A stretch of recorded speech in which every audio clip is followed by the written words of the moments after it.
Se connecter à soi en 4 étapes. La première, c'est comprendre que vous êtes la personne la plus importante pour vous. On ne peut s'occuper des autres que si l'on sait s'occuper de soi.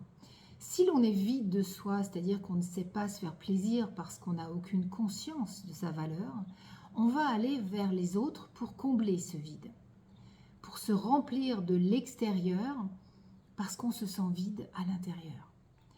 Pour s'épanouir donc et avoir un relationnel harmonieux, il faut devenir sa meilleure amie, sa confidente et s'apporter de la douceur, de la bienveillance, je dirais, et non de la critique et de l'auto-jugement vis-à-vis de la femme ou de l'homme que nous sommes.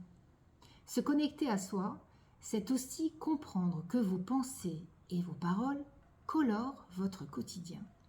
Si vous pensez positif, vous allez attirer à vous des situations favorables et des personnes qui sont prêtes à vous aider. Si vous pensez négatif, vous attirez des situations compliquées et des personnes finalement qui vivent des événements semblables aux vôtres, ce qui vous confirmera votre a priori de départ. Et c'est la même chose pour les paroles. Si vous utilisez souvent les mots « c'est difficile »,« c'est compliqué »,« oh là là, c'est pas facile »,« quelle erreur », et puis alors cet échec, votre énergie va vibrer ces fréquences-là.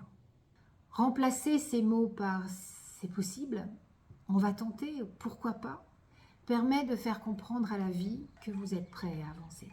N'oubliez pas de laisser un j'aime sous la vidéo, un petit pouce bleu si vous l'aimez. Se connecter à soi, c'est également savoir transformer les peurs et les croyances limitantes qui sabotent votre évolution. Et plus elles sont anciennes, elles viennent de l'enfance par exemple, plus on a peur et plus on croit ce que l'on nous a dit. Plus elles ont été répétées par papa, maman, la grand-mère, le grand-père, l'oncle, la tante, etc., plus elles semblent normales et vraies. Donc il faudra les transformer pour se connecter véritablement à votre nature.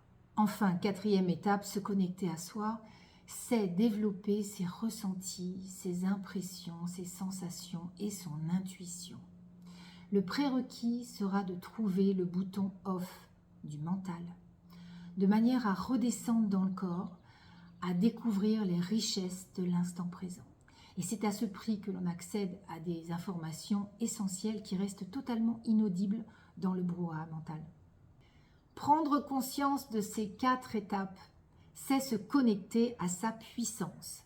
Et c'est ce que je vous propose pendant 2 jours, les 16 et 17 juillet ou 23 et 24 juillet prochains, un week-end composé d'exercices corporels, d'assouplissement issus du stretching, du pilate et du yoga, de la danse libre aussi pour assouplir le corps, conscientiser les mouvements, respirer en conscience et libérer les tensions. Nous aborderons également les freins que sont les croyances et les peurs de manière pratico-pratique avec des exercices individuels et par 2. Nous verrons comment elles peuvent saboter la vie et nous empêcher d'être l'acteur ou l'actrice de notre vie. Également des balades en forêt, de la méditation. Et puis la nouveauté, nous vivrons ensemble des rituels chamaniques au son de mon tambour que j'ai fabriqué l'année dernière et qui me suit depuis partout. Le tambour est un support de méditation, il enseigne, il accompagne, il stabilise, il équilibre le yin et le yang en soi et les 5 éléments. Si cette vidéo résonne en vous, vous trouverez dessous le lien vers l'événement Facebook que j'ai créé. Et puis si vous souhaitez des informations complémentaires, contactez-moi via mon mail qui sera indiqué également au-dessous de cette vidéo. Bref, un week-end dépaysant, un week-end ressourçant aussi, un rendez-vous, un vrai rendez-vous avec soi.